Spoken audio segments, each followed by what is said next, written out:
I am honored and blessed to be here with a good friend of mine, my friend Jhana Bowen, and we're going to talk a little bit about what he does and what impact he's having on the world with his art, which is going to be pretty awesome. Jhana, how you doing today? I'm doing really well, and really grateful to connect and take this time. We've been working together for over a year now, and I love journeying with you, brother, as a fellow artist, shaman, and holder of space. You know, this whole template of consciousness that we share and supporting each other has been really, really an awesome journey. It's awesome, man. Thank you, man. It's been a blessing. So, could you tell us a little bit about yourself, where you live, and what you do? Well, I am passionate about creativity, passionate about consciousness, and what it takes to be awake as a human being. I live in Australia in a really beautiful place called Cabarita Beach. So where I live, there's a healing space here, yoga classes going on. Back of the house, there's a river, a canal that flows to a lake, and then ocean that's just a short bike ride away, and it's absolutely stunning. So the ocean deeply inspires me and gives me a sense of deep connection to nature and what we are all animated by. And so for me, that gives me a sense of connection to life, really. And the reason why I do what I do in terms of my artwork, I guess that's been evolving over time. I haven't always really understood it, but then the more that I start to look into what it takes to live fully, the more that I realize that some of the things that I've been creating are beyond my mind. They're actually serving a purpose that is becoming clearer and clearer as I remain committed.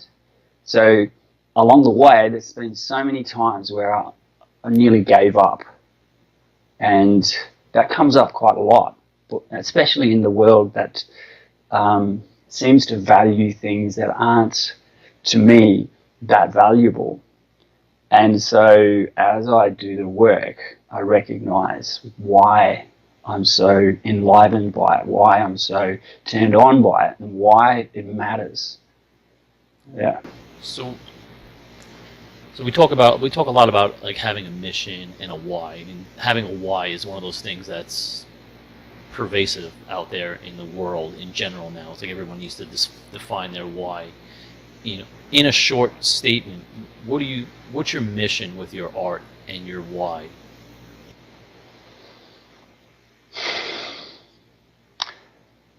I would, when I really sit with that, it is to really be a part of that waking up. It's like many of us are asleep, and it's like the alarm goes off, the metaphoric alarm, and we realize that there's pain and suffering in life. And for me, art, any form of creativity, because I'm creative in so many different aspects, it's not just in the brush.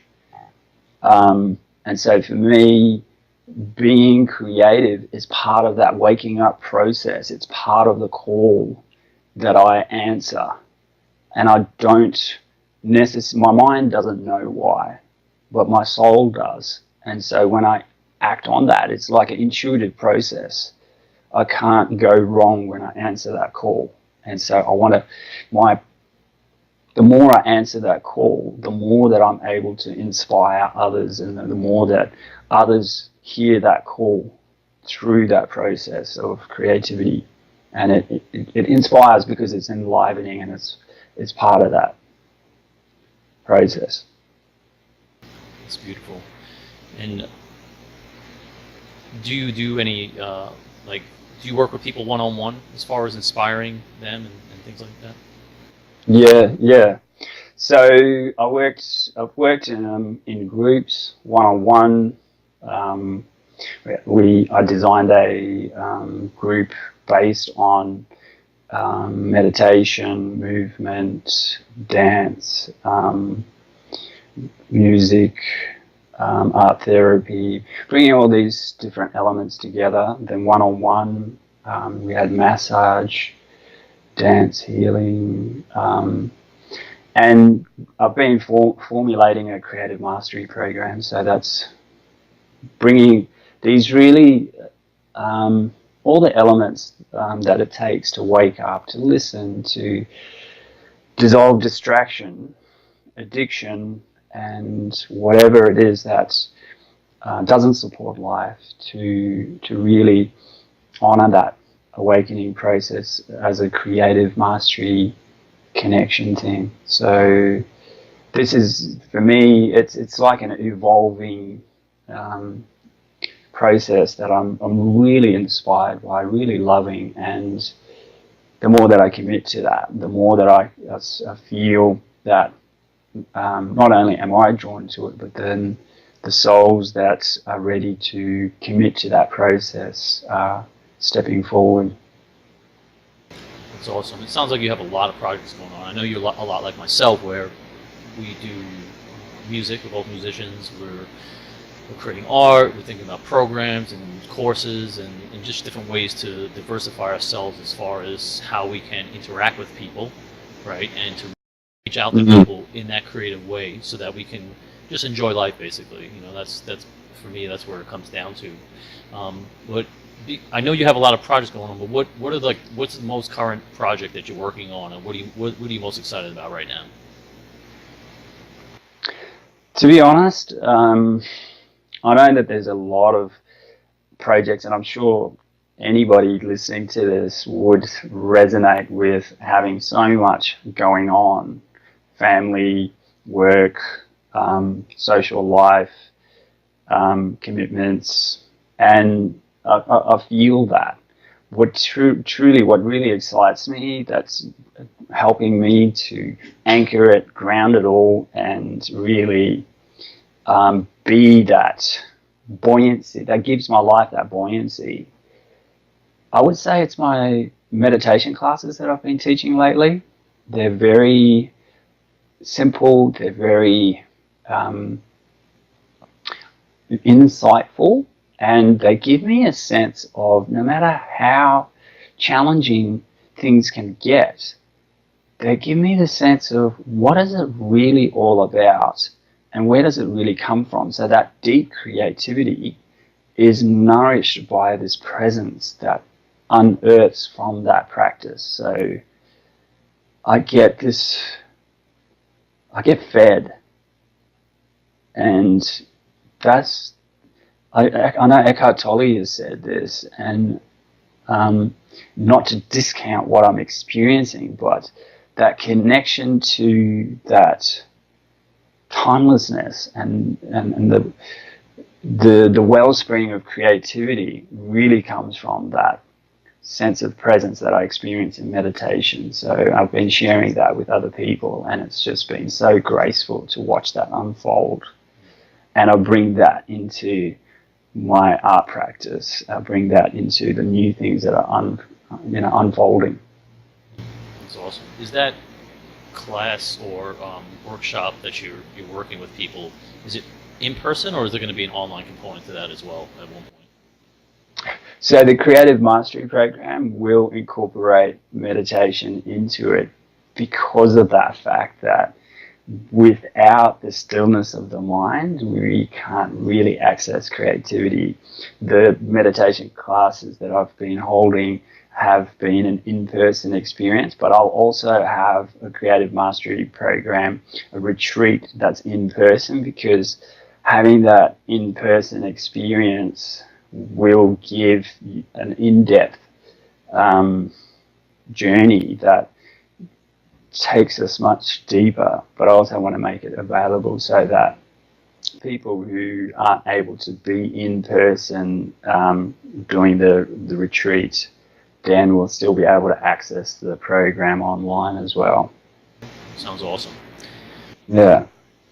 My next question is, it could be perceived as a big one, but it doesn't have to be so, elaborate. But what kind of impact do you want to make on the world? Well, I that's a really good question because it's there is a desire to make that impact on the world, and the more that I discover this depth that I experience in my meditation practice, the more that it's like I hone my capacity to listen to intuition, which for me is it's the ultimate depth of life, and so I'm listening to how can I serve what life wants. I'm listening to how can I be really present, because if I am doing that, then I know that it's not me that's impacting the world, but it's life that's impacting the world. So, and that's infinitely more powerful. Um, and it's much longer lasting. So there was a time where I was in a not-for-profit organization, and we did a lot of activity, we did a lot of work, we were exhausted a lot of the time. We were getting results, which was awesome, and we were inspiring lots of people. My process right now involves how can I be that change? How can I live that and breathe it and walk it and excrete it all together in one, sort of synthesis? I think that's good. I think, just to follow up with that, is that without actually having to measure every single thing that happens, we don't really understand the impact that we have on the world in general. And by being really true to ourselves and, sitting, bathing within that light in all authenticity that we can, that radiates out in an immeasurable sort of way, and that's the best gift that we can give to the world. So, I appreciate that you're following that. I feel so much power in that, like that authenticity that you're speaking of. I feel that rippling out as you speak those words. It's like we can't possibly fathom, and as you said, measure the depth of impact that we have, especially when we're in alignment. Like the prayer mudra, when the hands come together, that's about coming into alignment. That's about, the way the energy in the spine comes together. We're coming into that sense of integration, and so from that place, it inspires other people to come into integration. It inspires all the different life forms that we come into contact with to have that experience. Yeah. That's awesome. All right. Maybe a good segue for this next question. The next question I have is, what does it mean to you to be a conscious artist?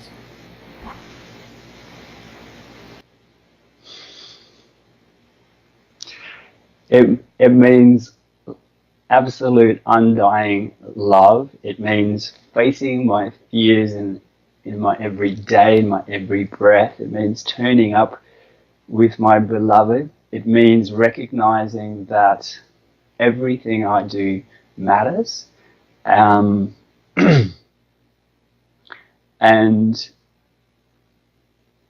bringing all of that to my work. And really, it's like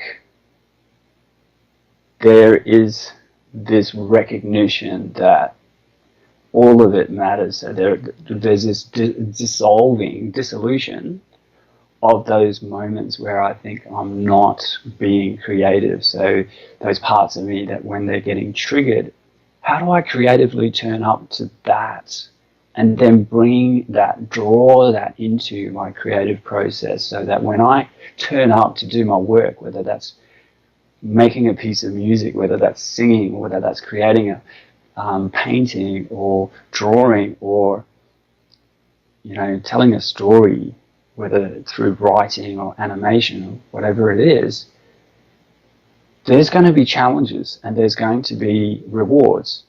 But all of it is in that field of my presence. So for me, that is what it means to be a conscious artist, because all of life is being immersed in that. Yeah, I fully agree with that, because when I create, you have to show up. You have to be completely present for the process, because the process wants its say as well, and it wants to work with you in that process. And if you completely give yourself over to that, you will get everything you need in order for the image, the song, the writing, the teaching, whatever it is that you're engaged in, will come through the way it's supposed to come through, and the way that it wants to come through, not necessarily the way you want it to come through, but in a joint collaboration, basically. And this is the magic. I've noticed in the time that we've been working together that the more that we've come into alignment with those principles, the recognition that it's a collaboration with the universe, so that the separate entity that we identify as the self begins to dissolve into this unity consciousness, into this fabric, this weaving of the divine elements of life. And so as we become like a team member that's a conduit, an instrument of creativity, and so we're listening deeply to that process, then it's like the limitations begin to be something that we can play with and just go, okay, well, I wonder if I approach it from this angle, what will happen? And then all of the tools and all of the different things that we need start to turn up, especially when we're ready to become played and servants of this consciousness that is creative. Yeah, for sure. Listening. That's like the one word that just stuck in my head right now from what you just said, was listening. And it really, it's all about listening. It's all about listening. I know you had you had an art show last week, was it? That got rescheduled. So we had a lot of rain, and the owners of the gallery, they were doing this massive 80-meter mural. So the exhibition's been rescheduled to, what day is it? The 3rd of November, which is a Friday. So where is that? That's in South Brisbane, so West End, 92 Ernest Street. So if people want to look or come to the exhibition, it's online as the Henderson Gallery. And so they do a lot of work with Indigenous Aboriginals, and working together with prisoners in jail and helping to support them. And then the exhibition itself is a men's exhibition, so it's got a lot of my really big pieces which have that connection with the creative consciousness experience. So what it means to actually do the work, to turn up fully in life and take that leap of faith. Great, that's awesome. Good luck with that, by the way. Thank you. So my next question is, do you have any advice? Because there's a lot of artists out there that are trying to find their way. We know, have coming up through this path that we've chosen, that there is a lot of things to navigate on your way to understanding how, first of all, to be an artist, second of all, to make a career and a living out of it or with it. Do you have any advice for any young artists that are coming up on, you know, how to pursue a life in the arts? I would say to really get to know yourself, find your voice, your creative voice. And there's this beautiful tenderness that comes with being a creative person. And hold that, nurture that, and almost like make love to that, because it's like this beautiful beloved that you have a relationship with.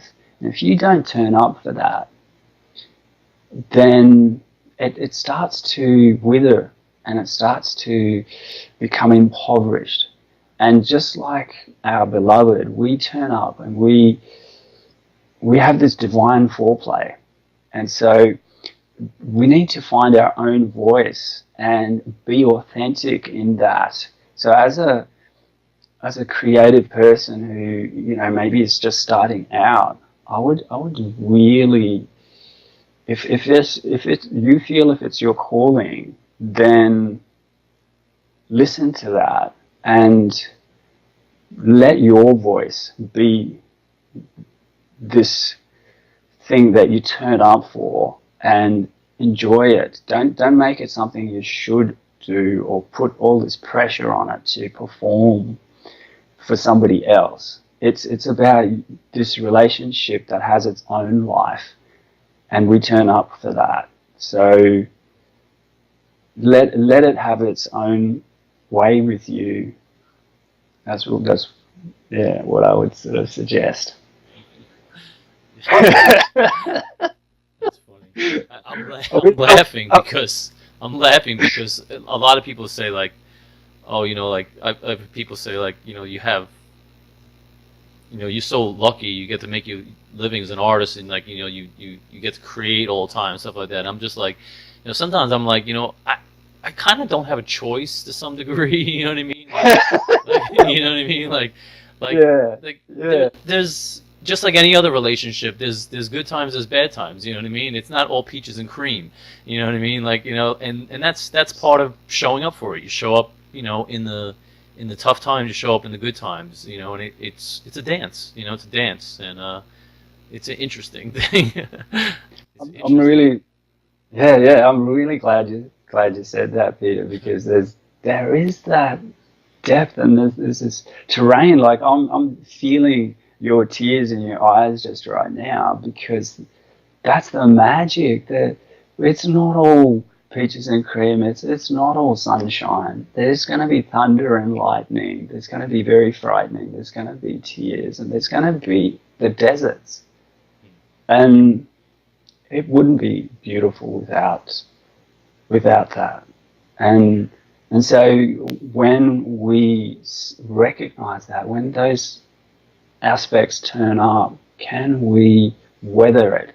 Can we recognize who we really are and know that that is part of the creativity, that is part of the brush that, you know, creates us, and let it, can we let ourselves be painted by life, you know? And I say yes. 1,000 times yes. You know, as long as the answer keeps being yes, then you just keep going. You know, if one day the answer is no, then you know you move on to something else. But it's still a creative journey regardless. And then you know, and the key to that is, can I say yes to the no too? Yeah. You know, because I am. There are parts of me that do say no. They'll say yes to that no. All right, my character here in the picture is saying no. Yeah, I hear you. yeah. So we're just about to the end, but before we go, and I answer my last question, um, you've been sitting in front of that painting, and I'm real intrigued by it. I mean, I'm enjoying like the size of it. Is there any way that you can just give us a little look at that, and maybe talk about that painting? That painting, it's been like a love affair for me. So It's from an illustrated book that took me about 3.5 years to create. In the middle, here is a shaman. There's a young boy here drinking directly from the stream. So I don't know, how many streams are clean enough to drink straight from today, but it represents the purity of the planet and nature, and all of life in harmony with life, all of life in harmony with the environment. And so the illustrated book is about how we can access that and be a part of creating the world to return to that. What's the book called?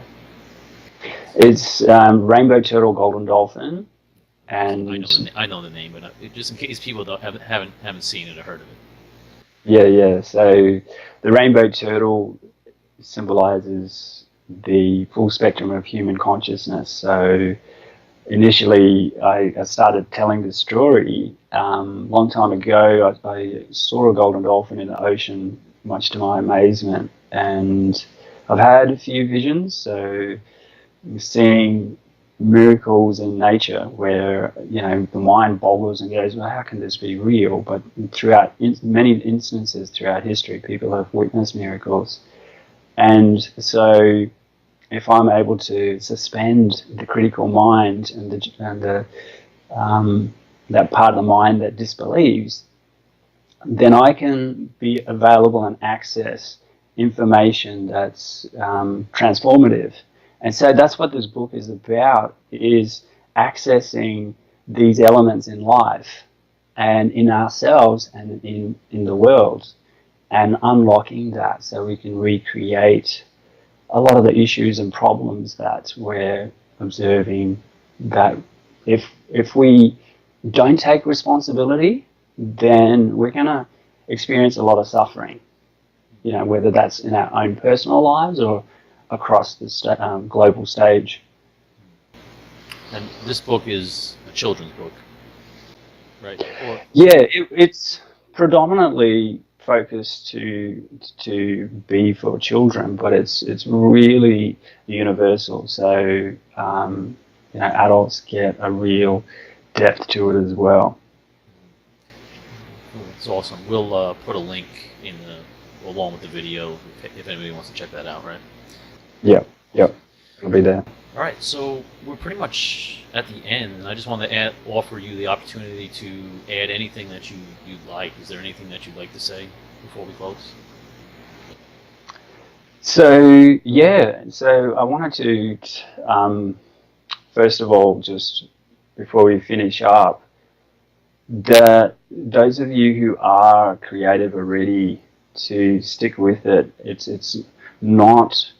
We will want to take away that focus of doing it for the money.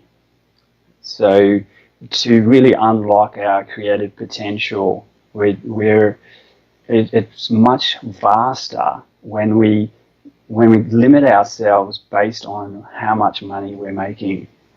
And the freedom begins when we know that we're in service to something far more limitless than a few numbers. And so that's one of the things that I'm really working on right now, and want to inspire our listeners to step into this even more potent and powerful space. So that's the invitation that creativity has for us. And the other aspect too is, it's those of you who are either beginning out or who are fully committed professionally to that creative process. It's like, it doesn't matter what stage we're at. What matters is our quality of presence and how we're turning up right now. And I feel like that's crucial. It's like the binding element of our recipe in our loaf of bread. It helps us rise to the occasion. So, like a piece of poetry. There you go. Yeah. Oh man, thank you so much, brother. I so totally honor you and every listener here, to be in service to this process. I am so utterly grateful. Thank you so much. Thank you very much. It's been an awesome interview. I know people are going to get a lot of great bits of information out of there, and inspiration. And it's an honor to be able to serve in this way and to bring out a little bit more about what we do and how we do it. And I'm honored today to share a little piece of your story. And we'll be looking forward to more opportunities to speak with you in the future, and get any word we can out there about creativity and life in general. Thank you so much, brother. And I wish you much success on your journey through Peru and your shamanic visionary practices and with your work as well. Thank you very much. Appreciate that. And thought that was awesome, everybody. I'm glad you guys were able to join us for this interview, and many blessings to each one of you. Thank you very much. Thank you.